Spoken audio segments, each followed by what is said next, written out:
Oh, right under the fence. Little poop head.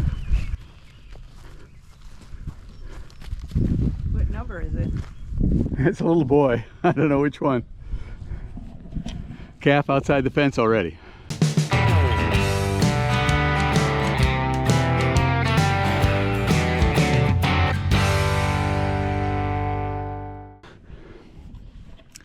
Good morning, welcome back to Rolling Hills Farm.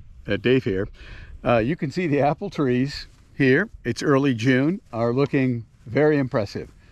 Both the eating apples and the crab apples are in full bloom. It'll be a great year for apples this year.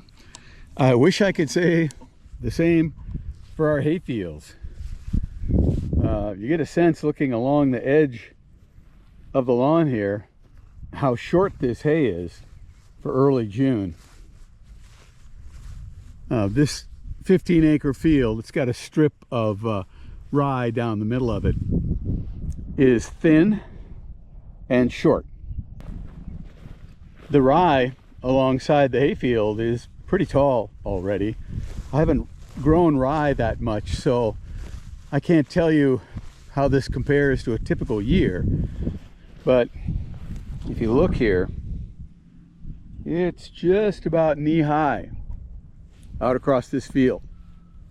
Well, this is the oat field that we planted at the beginning of May, and it's actually looking pretty good. There's a few spots of weeds right up in that wet area, but the oats look pretty good. They look fairly clean.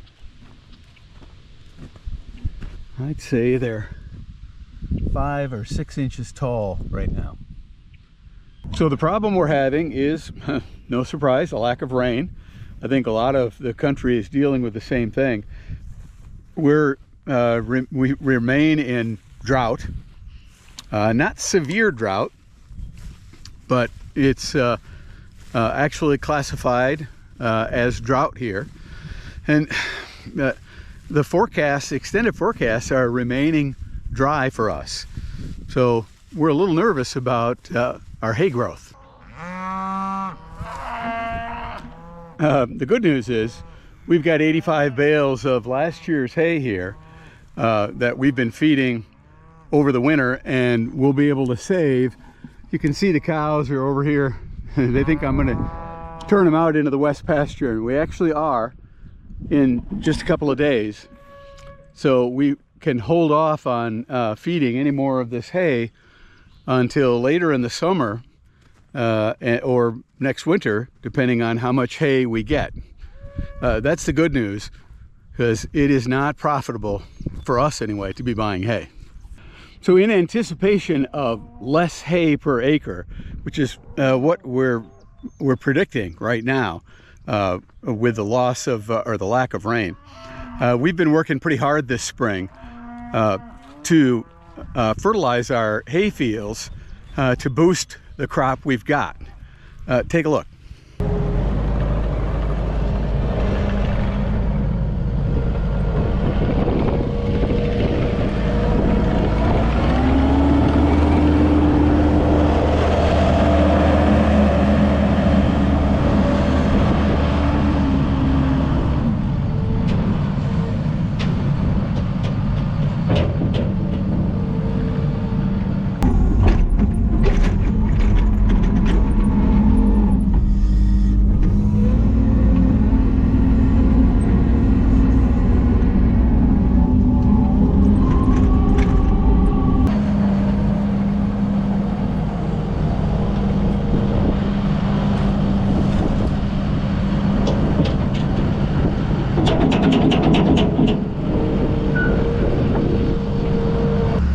So we're getting manure today from a neighbor's house, and it's actually a pretty nice situation.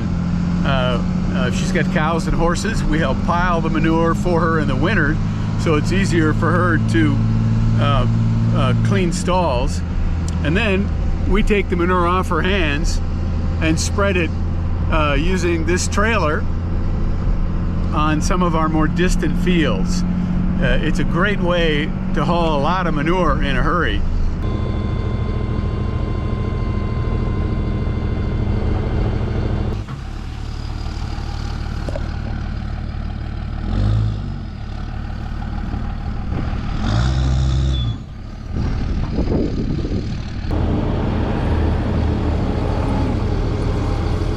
The manure is piled up and rolled over at least once to allow it to compost before we spread it.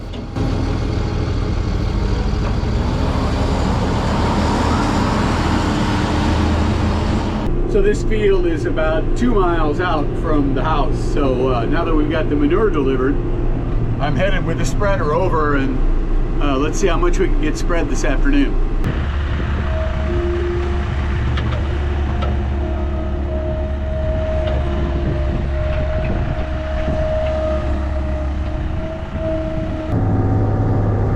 On this field, we spread lime before spreading the manure because soil tests showed the pH needed adjusting.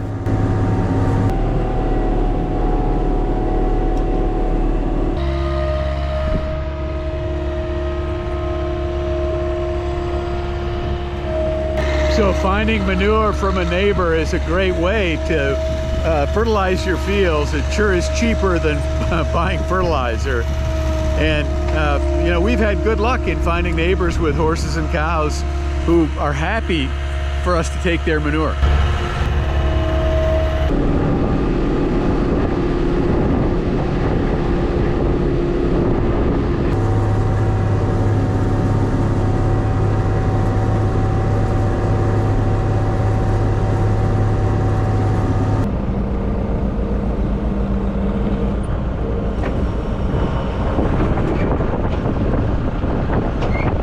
We also spread manure on our home fields this spring, taking out all of the composted piles that were ready to go.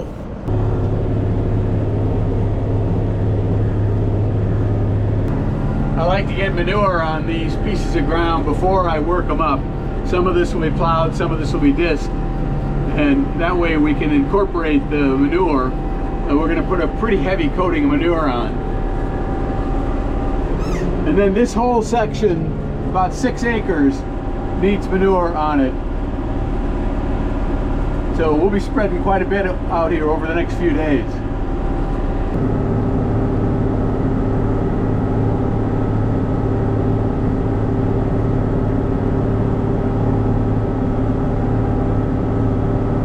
Let's go, girls.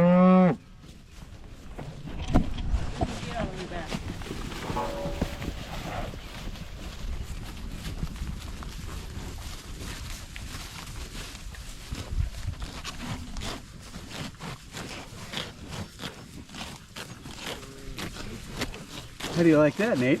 Is that pretty tasty? Oh. Right under the fence. Little poop head. Calf outside the fence already. Don has unplugged the fence, so we'll try to get this little renegade through with his brothers and sisters.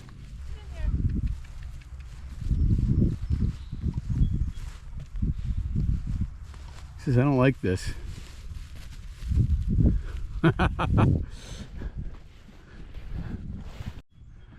Don's lifting up the insulator, and now I'll just run him back along the fence line. Hopefully he'll zip right underneath that wire. It's good that he respects wires. All of his little buddies are running like crazy. Come on, buddy.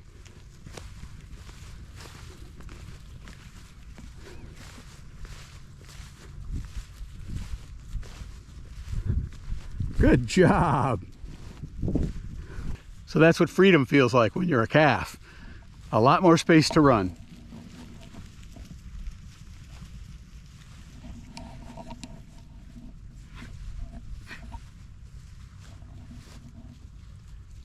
So the cows will flower on this grass.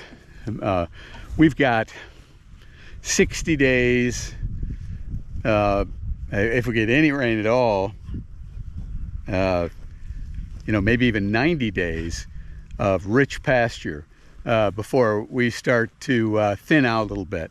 And there's extra pasture based on the work we did the last couple winters out there in the big woods.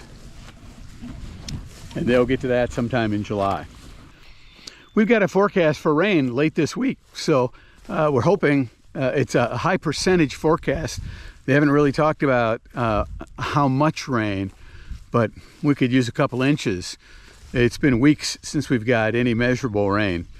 That will really help not only the oats that you saw were short, but this pasture is just waiting to explode. And then of course the hay fields.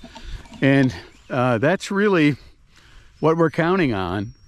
We've been in drought now for off and on for 3 years. And I was hoping it would break this year. So far it doesn't look like it.